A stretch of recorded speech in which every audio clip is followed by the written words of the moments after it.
social, como ahora mismo intentaré desarrollar. ¿Cómo se define esto? Yo creo que las definiciones no son muy importantes, pero a veces ayudan. Esta definición es de unos autores nórdicos que tienen esa capacidad de sintetizar. La definición traducida, la verdad es que no es muy feliz.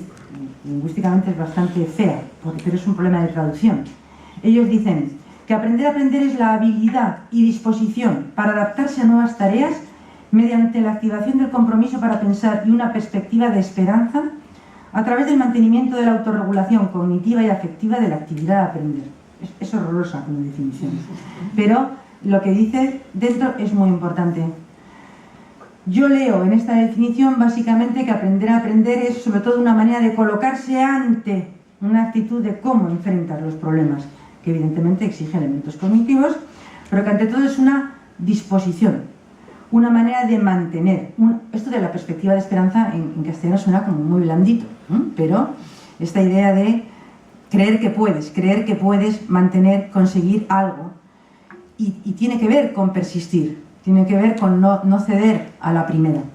Esta definición, en 5 o 6 líneas, como casi siempre pasa, cuando la ponen los organismos internacionales, se convierte en un texto infinitamente más largo, que a mí me da la impresión de que no dice mucho más, pero si la pongo es porque sobre esta definición es sobre la que se montó el currículo, las enseñanzas mínimas, sobre esta definición. De la Unión Europea, todos los desarrollos curriculares partieron de ella.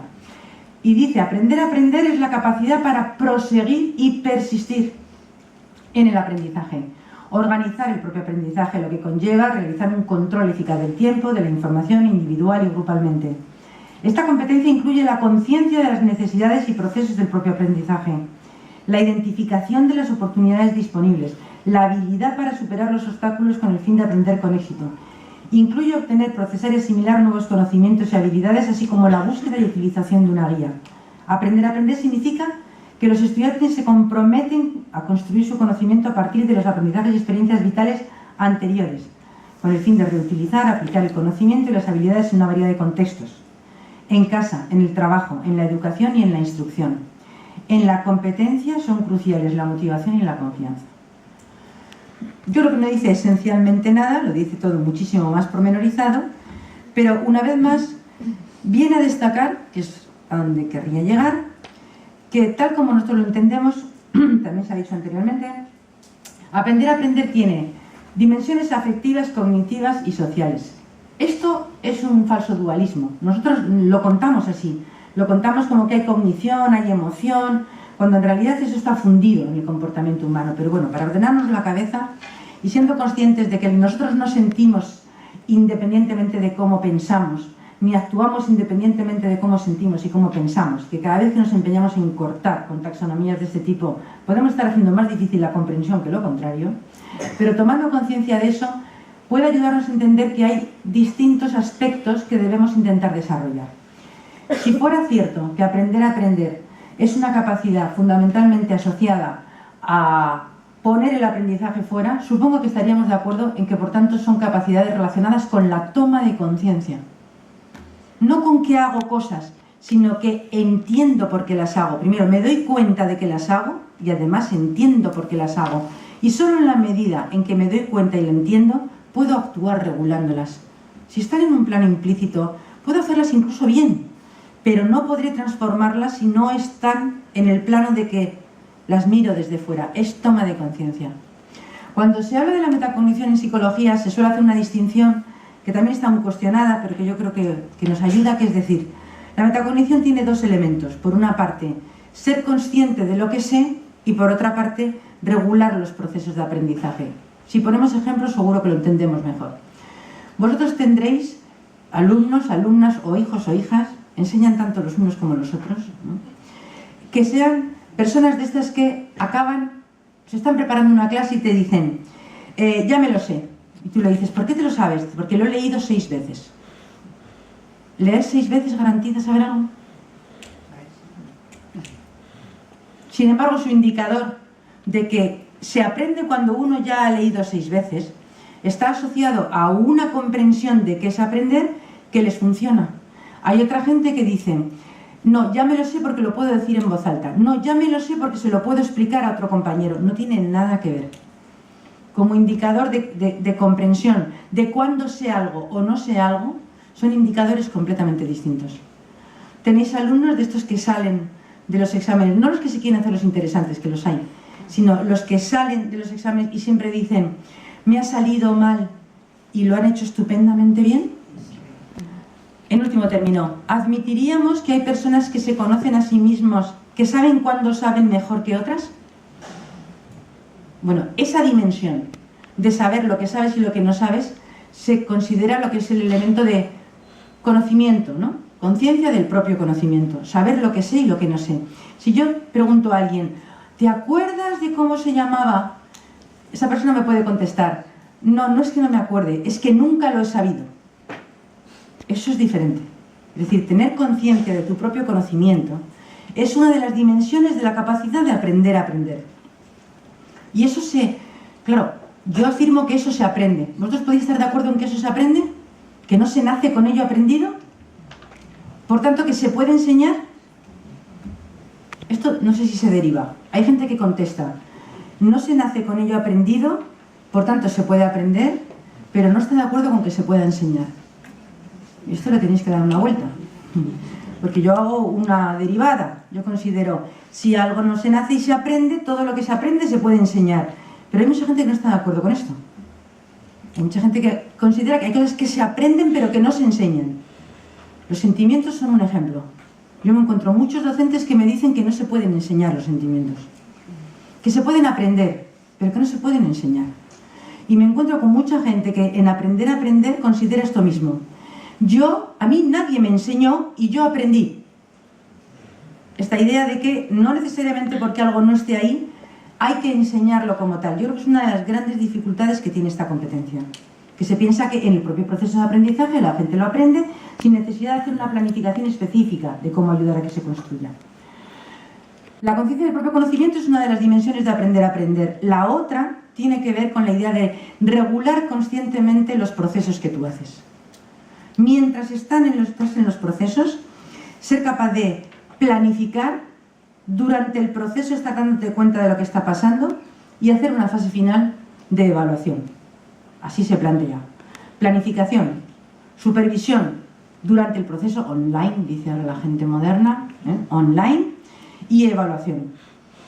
¿Vosotros creéis que en vuestras clases, en las mías, hablemos de las mías, siempre está claro los objetivos que perseguimos? Siempre hay un momento de parón, de decir ¿para qué hacemos las cosas? Y por tanto, ¿qué va a ser lo que nos va a permitir saber en qué medida las vamos consiguiendo? Pero no solo en las clases, en la vida. ¿Creéis que siempre planificamos los humanos? ¿O entramos en acción inmediatamente muchísimas veces sin planificación? La planificación se considera una etapa esencial de lo que es la regulación del comportamiento. Como lo es el que durante el proceso vayas tomando conciencia de qué va pasando. ¿Conocéis personas que una vez que entran en una línea de actuación hasta que no van al final, incluso si el final es que te estrellas, no paran? Cogen la directa y no van dándose cuenta de indicadores que les podrían haber dicho, darse cuenta durante el proceso que aquello no va. No hacía falta que acabaran para darse cuenta de que no va. ¿Se entiende lo que estoy diciendo? ¿Conocéis grados distintos de personas así? Gente con esa capacidad mucho más desarrollada que otra. Hay gente magnífica que a mí me genera muchísima admiración porque a mí me parece una competencia humana muy compleja, que es la gente que está en acción y en supervisión a la vez. Eso es muy difícil. Pero hay gente que lo hace. Hay gente que tú estás hablando con un amigo y según estás hablando te estás dando cuenta de que estás metiendo la pata. Y según estás hablando y estás metiendo la pata, estás intentando rehacer cómo haces para que no se note que metes la pata. ¿Eso lo reconocéis como experiencia humana vuestra? Pero ¿reconocéis que hay gente que tiene esa capacidad muy poco desarrollada? Es decir, que mientras está en acción, No, pero es que eso en psicología se explica muy bien. O sea, todos los recursos están en la acción. Para tener recursos compartidos, en acción y en supervisión hay que tener muchos recursos. Y hay que haber aprendido a considerar que simultáneamente uno puede estar haciendo y tomando conciencia de lo que hace. Esa especie de desdoblamiento, eso es una capacidad humana sofisticada, pero que se puede aprender y yo diría, y por tanto se puede enseñar. Esos dos elementos, son los elementos que se destacan fundamentalmente cuando se habla de la dimensión cognitiva de aprender a aprender, conciencia del propio conocimiento y regulación consciente, explícita de los procesos de aprendizaje, que básicamente serían planificar, ejecutar de manera controlada y evaluar en qué medida hemos conseguido lo que la planificación exigía. Esto es importantísimo y sin esto parece que aprender a aprender es difícil, pero si tuviéramos que elegir, y afortunadamente no tenemos que elegir, yo diría que lo siguiente es mucho más importante, porque remite a la dimensión de que desde este enfoque se considera que nadie que no se siente competente puede aprender. No sé, pensad, es que el problema de esta estructura es que no podemos discutir. Pero pensad si estaríais de acuerdo con esta afirmación, así, radical, taxativa. Nadie que no crea que puede aprender, puede aprender. ¿Podríais estar de acuerdo? A mí no me da tiempo, pero cuando lo hago en grupos pequeños, estoy segura de que si yo preguntara a toda la gente que estamos aquí sentados, si creéis que hay algo en la vida que vosotros no podéis aprender, me lo encontraba. Pensad si hay algo que decís, no, yo esto no. Yo para esto no. Yo para esto no. ¿De verdad creéis que no podéis aprender eso que decís que no? Este es el punto. Cuando se cree que no se puede aprender una cosa, claro, no se aprende. O sea, si yo pienso que no puedo aprender a esquiar, es que no voy a ir ni siquiera a intentarlo. El problema de la escuela es que en la escuela no me dejan elegir si quiero ir o no quiero ir. Cuando la gente cree que no puede hacer una cosa, no puede aprender, ni mucho menos aprender a aprender. Sentirse competente es una característica, un requisito esencial de aprender a aprender. Si nosotros no conseguimos que las personas no piensen, sino tengan experiencia de que pueden aprender, no podremos conseguir que mantengan eso que antes se decía, interés por seguir aprendiendo a lo largo de la vida. Para mí es una máxima, no digo que sea verdad, digo que para mí es una máxima. Y para muchos enfoques es uno de los aspectos esenciales. ¿La gente nace sintiéndose competente o incompetente? La pregunta siempre es la misma. Pero poco a poco nosotros construimos una percepción de competencia. ¿Esa percepción siempre está ajustada a nuestra competencia? La escuela puede hacer que muchas veces sintamos que no somos competentes para cosas que a lo mejor enseñadas de otra manera hubiéramos sido competentes. Eso no se construye solo en la escuela, se construye también fuera. Por poner un ejemplo de fuera, si yo por ejemplo estoy en un parque con mi hija, ¿no? Yo solo tengo varones y entonces siempre los ejemplos los pongo con chicas, de variedad. Si yo estuviera con mi hija en un parque, ¿no? Marisa.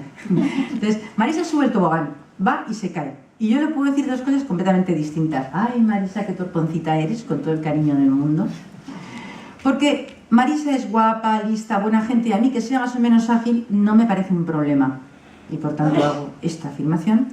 O puedo decirle, ¿no te has fijado que había arena? ¿No te has fijado que había agua? Tienes que cogerte de la barandilla. ¿Identificáis que son dos maneras completamente distintas de devolver la información de por qué pasan las cosas en el mundo? Pues en la escuela, pero no solo en la escuela, o sea que no es un problema de que ahora nos sintamos culpables ni mala gente, que no lo somos. Pero sí que seamos conscientes de que en la escuela nosotros devolvemos permanentemente informaciones acerca de si hacemos sentir a la gente competente o no competente. Y que la construcción de esa idea de competencia tiene muchísimo que ver con cómo se vuelve a enfrentar esa persona con el aprendizaje la siguiente vez. Y lo más importante es darse cuenta de que ese mismo sujeto psicológico no se siente igual de competente o incompetente en todos los contextos. ¿Personas que en una escuela pueden sentirse competentes fuera son competentes? Entonces, ¿esto cómo es? Porque si la gente es a todos los efectos, como cuando decimos, es que esta persona está muy poco motivada. Ya, la ves fuera del contexto escolar y no la reconoces. Entonces no es, entonces está. Y la diferencia entre ser y estar es sumamente importante. No es un rasgo esencial de sí mismo, sino que es un rasgo de que en el contexto esa persona se puede sentir incompetente.